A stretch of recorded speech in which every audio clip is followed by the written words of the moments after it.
Alright, hey guys, I'm going to shoot a quick video of the property. Look at this creek.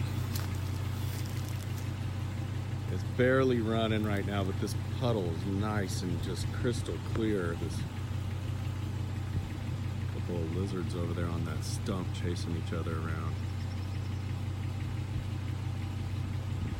Yeah, I'm just going to kind of show you what it looks like up here. I got the old truck. It's still green. Here we are, May. Where are we? May. Put her in granny. Let the clutch out. She just takes off. And then got to give it gas.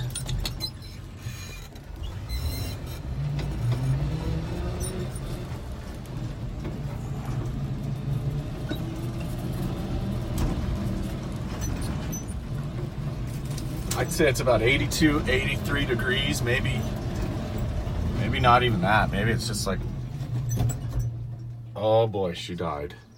That's not a good sign.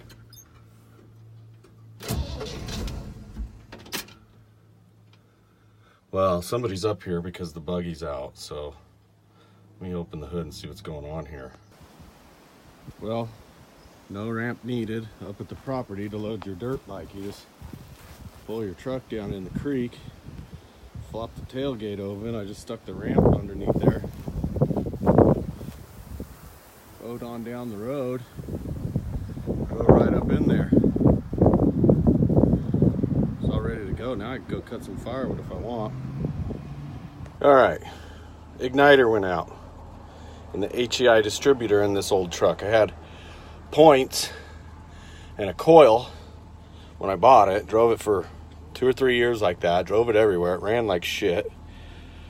Reliable as hell. Now I got this brand new HEI. Probably got maybe 2,000-3,000 miles, maybe less, maybe 1,000. I don't know. I only drive this thing to the track and back. But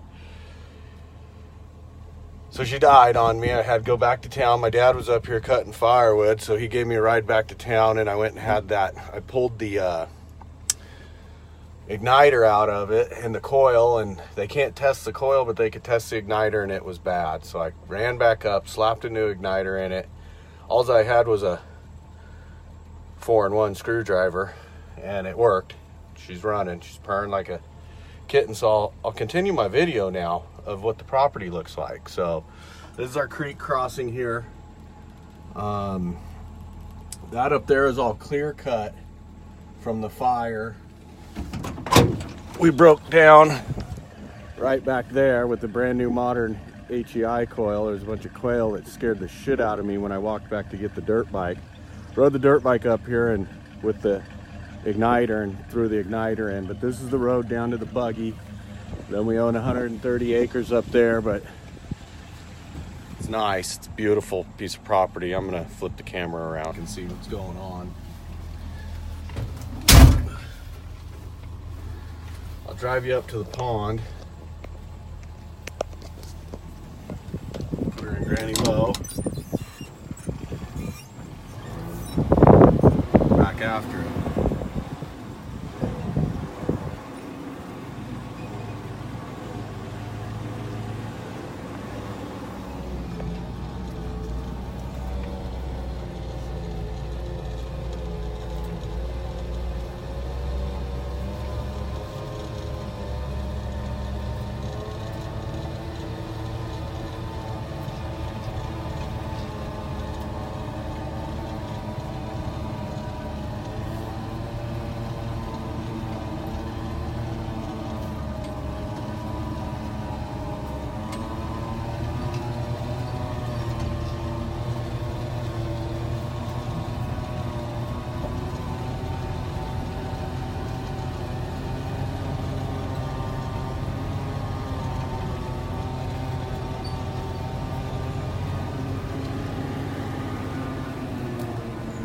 Real steep, lots of poison oak, turkeys, quail, black-tailed deer. There's a bear that migrates through here on occasion. We get him on the trail cams every once in a great while. Mountain lions, coyotes, bobcats.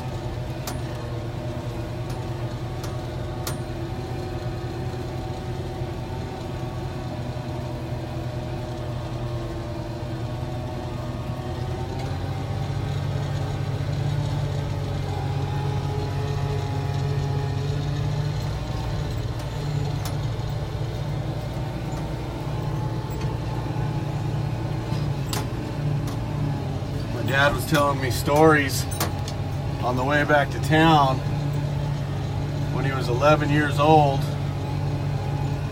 rounding up 150 to 200 head of cattle, and he always got in trouble for not putting a saddle on the horse. And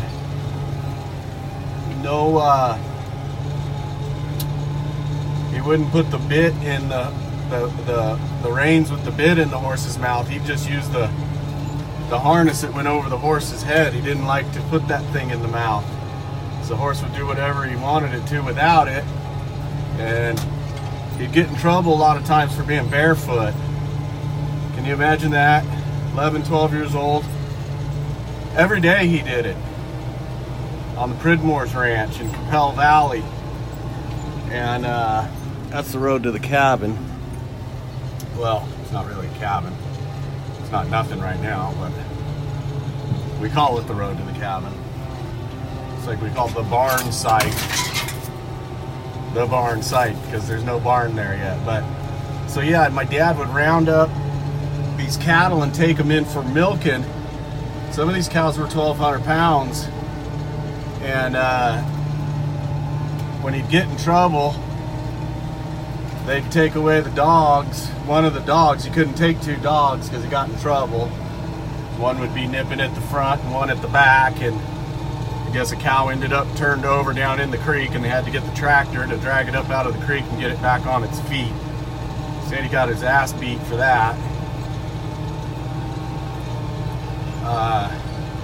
Told some other very, very interesting stories. I mean, I should have filmed that. But we're right over the hill from Capel Valley here where we're at. I want to show you guys my manzanita piles that were pushed up when we bought the property about 10 years ago. They were already in piles, and so I just cut on these old piles of manzanita. That's manzanita right there. That's dead, but it's not that old because it hadn't turned completely white yet. Or gray, I should say, light gray. When it's light gray, I mean, it's 15, 20 years seasoned on the ground. That stuff will burn so hot, it'll melt your damn stove down and break all your fire brick and everything else. So you gotta be careful with it. But so the piles are up to the left here, and there's one of them. And I've been chopping on it quite a bit. There's a massive manzanita tree right in the middle of it, but it's all rotted out, so I haven't cut it on it too much. Some of this stuff is absolutely zero rot, and some of it is just completely, the center's all gone. So you gotta, so right here's where we turn. Hopefully the old granny low will make it up over this hump. So the grass gets a little slippery. There's a pile that I cut on quite a bit. Me and Thomas cut on that pile. I brought him up here and we shot. Gonna get a little speed. This grass gets real slick. Now there's an ancient manzanita tree right there. That son of a gun is older than you are. Then there's a pile there I've almost completely cut up. Manzanita out there. There's that lower pile I was telling you about. And then there's another pile over here, straight ahead of us.